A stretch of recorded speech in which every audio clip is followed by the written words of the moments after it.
بسم اللہ الرحمن الرحیم یا ایھا المرسلین نبینا محمد وعلی آلہ واصحابہ اجمعین وبعد۔ برادران اسلام، دینی اور دلی بھائیوں، نوجوان دوستوں، بابر بزرگوں، قابل احترام اور بہنوں، عزیز بچوں، ہم لوگوں نے اللہ تبارک و تعالیٰ کے فضل و کرم سے، اس کی توفیق سے، اس کی نصرت سے ایک حدیث گفتگو کرنے کے بعد، اس کے معانی کو سمجھنے کے بعد، اس سے حاصل ہونے والے فوائد اور مسائل کا سلسلہ اس وقت جاری کر رکھا ہے۔ کچھ مسائل پر اس سے پہلے گفتگو ہو چکی ہے اور آج انشاءاللہ تبارک و تعالیٰ مزید چند مسائل پر گفتگو ہوگی، چند فوائد پر۔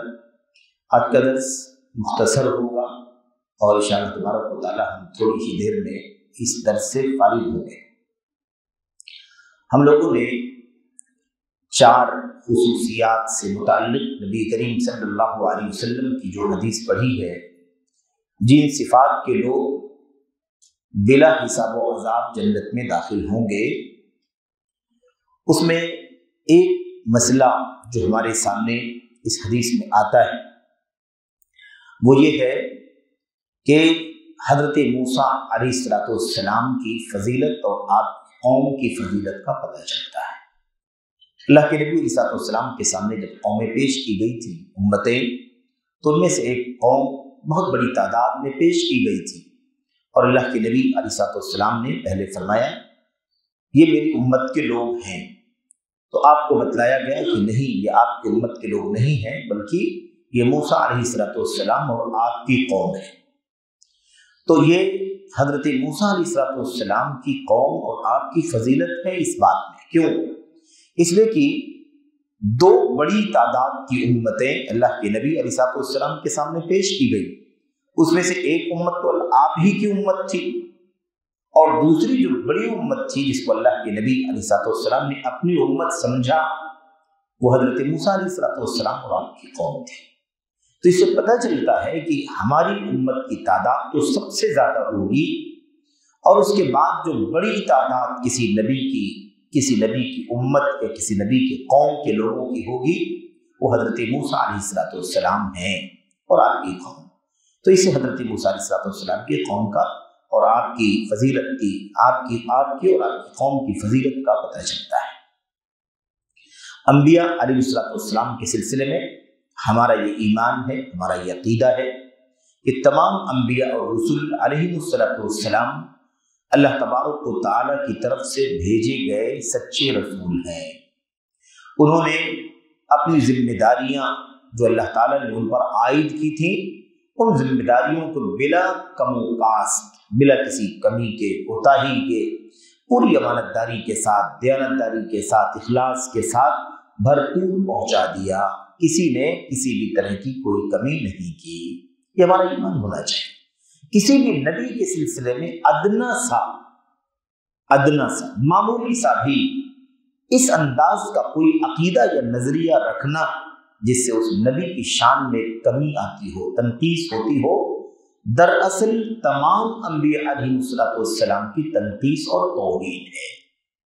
ایسا کوئی نہ سوچے کہ یہ میرے نبی ہیں، یہ میرے نبی نہیں ہیں، یا یہ ہمارے نبی ہیں تو ہم ان کی تکریم اور احترام، مقام، مرتبہ، فضیلت سب بیان کریں، سمجھیں، اور فلاں نبی اللہ تبارک و تعالیٰ کے جو ہیں وہ ہماری نبی نہیں ہیں، اس لیے ہم ان کے بارے میں نظریہ ہلکا رکھیں یا کوئی غیر مناسب بات کہیں۔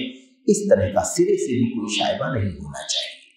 ہمارا ایمان ہے، سب پر ہم ایمان رکھتے ہیں اور ہم جانتے ہیں کہ اللہ تبارک و تعالیٰ نے ہمیں ایمان کے جن 6 ارکان پر عمل کرنے کا، ایمان رکھنے کا حکم دیا ہے، ان میں ایک مطلق طور پر ایمان بالرسل، رسولوں پر ایمان رکھنا ہے۔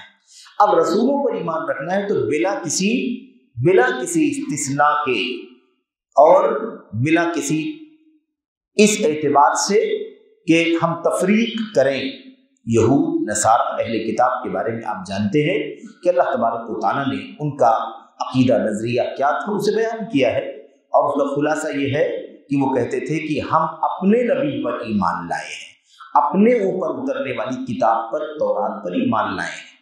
تو اب اگر کوئی آدمی کہے کہ میں تورات پر ایمان لایا ہوں، موسیٰ علیہ السلام پر ایمان لایا ہوں، لیکن میں قرآن پر ایمان نہیں لاتا، ہے نا، محمد رسول اللہ صلی اللہ علیہ وسلم پر ایمان نہیں لاتا، ایسا اگر کوئی کہتا ہے تو اس کا جواب کیا ہے؟ اس کا جواب یہ ہے کہ تم جس پر ایمان لانے کی بات کہہ رہے ہو، دعویٰ کر رہے ہو، وہ بھی جھوٹ ہے۔ تم موسیٰ علیہ السلام پر بھی ایمان نہیں رکھتے، اور موسیٰ علیہ السلام پر اترنے والی کتاب تورات پر بھی تمہارا ایمان نہیں ہے۔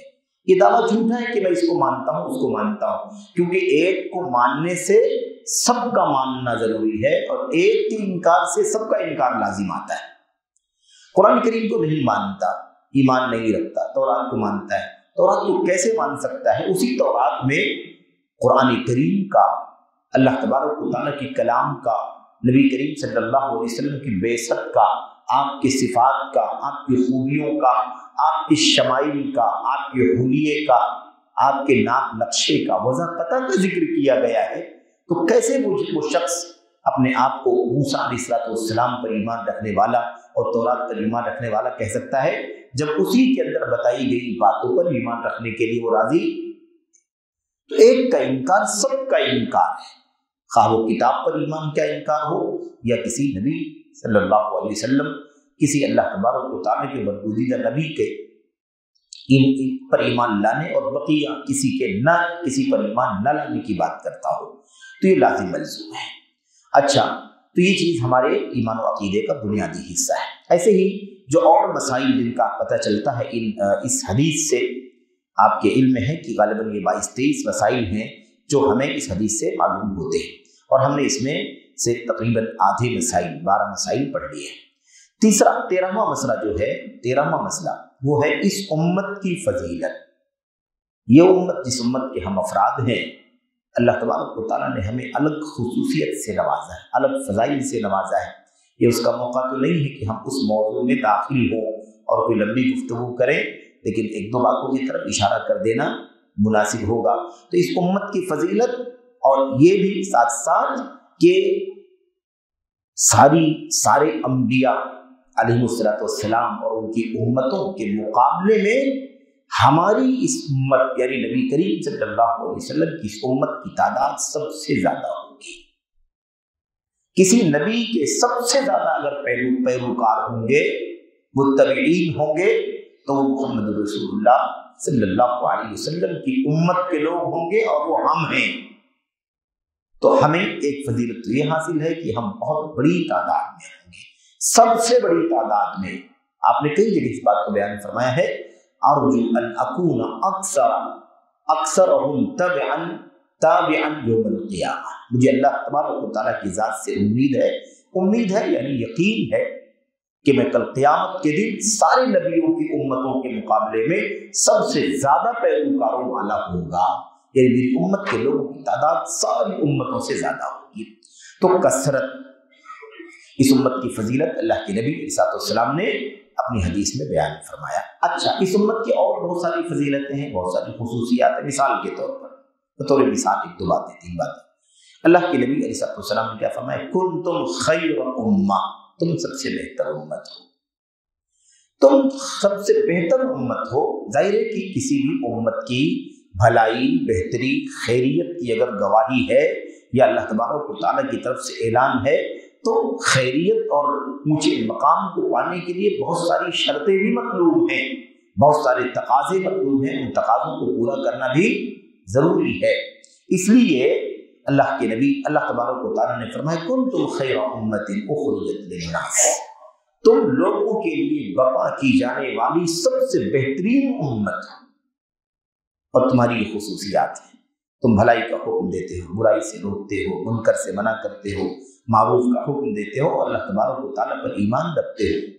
تو تم خود ایمان والے ہو، توحید والے ہو، اور اس کے بعد خیر بھلائی امت تک پہنچاتے ہو، لوگوں تک، اور شر اور برائی سے لوگوں کو روکتے اور منع کرتے ہو۔ ایسے ہی اس امت کی خصوصیات اور اس کے فضائل میں سے ایک فضیلت یہ ہے کہ اللہ کے نبی علیہ السلام نے فرمایا نحن الآخرون السابقون یا نحن الآخرون الاولون، ہم دنیا میں آنے کے اعتبار سے دنیا میں بقا کیے جانے کے اعتبار سے تو سب سے آخری امت ہے، لیکن جنت میں جانے والی سب سے پہلی امت کے لوگ ہوں گے۔ تو ہم اخیر میں ہیں آنے کے اعتبار سے، لیکن کل قیامت کے دن سب سے پہلے جنت رسید ہونے والوں میں ہم ہوں گے، کہ اللہ کے نبی علیہ السلام کی حدیثوں کے اندر ثابت ہے۔ ایسے ہی اللہ کے نبی علیہ السلام نے اس امت کی فضیلت کے سلسلے میں یہ بھی بیان فرمایا ہے کہ ان هذه الامہ مرحومہ، یہ امت مرحوم ہے، یعنی اس امت کو اللہ تبارک و تعالیٰ کی طرف سے رحمت مہربانی عطا کیے جانے کی بشارت ہے، رحمت عطا کیے جانے کی بشارت ہے۔ ایسے ہی اور بھی بہت ساری خصوصیات ہیں، لیکن ظاہر ہے کہ ہم تفصیلات میں نہیں جانا ہے، ایک اشارہ ہے اپنے آپ میں مستقل اہل علم نے، ائمہ کرام نے مستقل کتابیں لکھی ہیں، خصائص الامت المحمدیہ، امت محمدیہ صلی اللہ علیہ وسلم کے خصوصیات، ان کے فضائل، ان کے مناقب پر مستقل کتابیں لکھی گئی ہیں، بہت ساری تفصیلات ہیں اس سلسلے میں، اس لیے یہ یہاں پر صرف اشارہ کہ اللہ کے نبی علیہ السلام کی حدیث سے پتہ چلتا ہے کہ اس امت کی بڑی فضیلت ہے، اور کثرت والی بات، پہلے جنت میں داخل ہونے والی بات، خیر ہونے کی بات۔ ایسے ایک بات اور مکمل کرتے ہوئے مزید آگے بڑھتے ہیں، اللہ تبارک و تعالیٰ نے فرمایا تھا یہ امت امت وسط ہے، یہ امت امت وسط ہے، وَكَذَلِكَ جَعَلْنَاكُمْ أُمَّةً وَسَطًا، ہم نے تمہیں وسط امت بنایا ہے۔ وسط کے معنی ہوتے ہیں سب سے بیسٹ، سب سے اچھی، سب سے زیادہ اعلیٰ امت ہوتے ہیں۔ وسط کا مطلب درمیانی ہے ایک معنی، اور درمیانی کا معنی اسی اعتبار سے ہے کہ تم ادھر کوئی بہت برائی کی طرف نکل گیا، مبالغے کی طرف نکل گیا ہو، ادھر کوئی بہت زیادہ تساہل کی طرف نکل گیا ہو، تو تم ان دونوں کے بیچ میں جو سب سے بہترین جگہ ہے تم اس جگہ پر قائم ہو۔ اس اعتبار سے درمیانی امت بھی ہے، لیکن وسطیت کا معنی صرف درمیانی نہیں ہوتا ہے، سب سے زیادہ بہتر کے معنی میں ہوتا ہے، جیسا کہ سورہ کہف میں اللہ تبارک و تعالیٰ نے فرمایا قال اوسطهم، قال اوسطهم، ان کے اوسط نے کہا، وہ جو تھے اہل ایمان ہے نا، ان کے اوسط نے کہا، کیا سب سے بیچ والے نے کہا؟ ان کے سب سے اعلیٰ نے، سب سے سمجھدار نے، سب سے زیادہ فضیلت والے نے، سب سے زیادہ کہہ لیجیے کہ خیر اور بہتر شخص نے بات کہی۔ ایسے ہی ایک مسئلہ اس حدیث سے ہمیں یہ بھی معلوم پڑتا ہے، اور اسی کے لیے یہ باب بھی قائم کیا گیا اور یہ حدیث بھی بیان کی گئی، وہ یہ ہے کہ سچی توحید، خالص توحید جس آدمی کے پاس آ جائے اس کی فضیلت اور اس کا ثواب بہت زیادہ ہے نا۔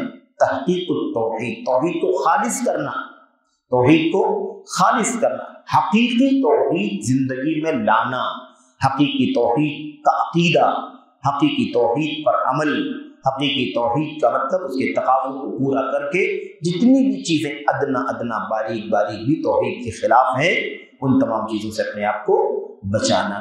تو سچ مچ توحید، حقیقی توحید، خالص توحید کی فضیلت اور اس کا ثواب بھی اس حدیث سے معلوم پڑتا ہے، اس لیے کہ اللہ کے نبی نے کیا فرمایا؟ آپ نے فرمایا بلا حساب و عذاب جنت میں جائیں گے۔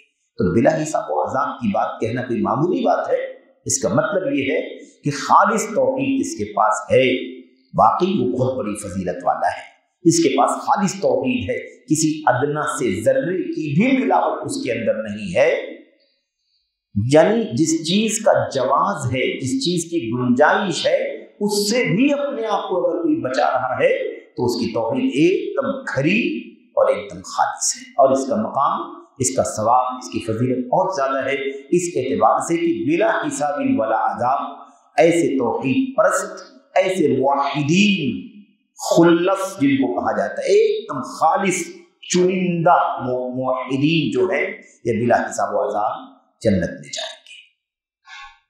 اچھا، اب چونکہ یہ باب ہی ہم پڑھ رہے ہیں اس لیے اس تفصیل میں، اس نقطے پر زیادہ ہم تفصیل میں نہیں جانا چاہتے۔ 15واں مسئلہ ہمیں اس حدیث سے معلوم پڑتا ہے، وہ یہ معلوم پڑتا ہے کہ علم کے باب میں، علمی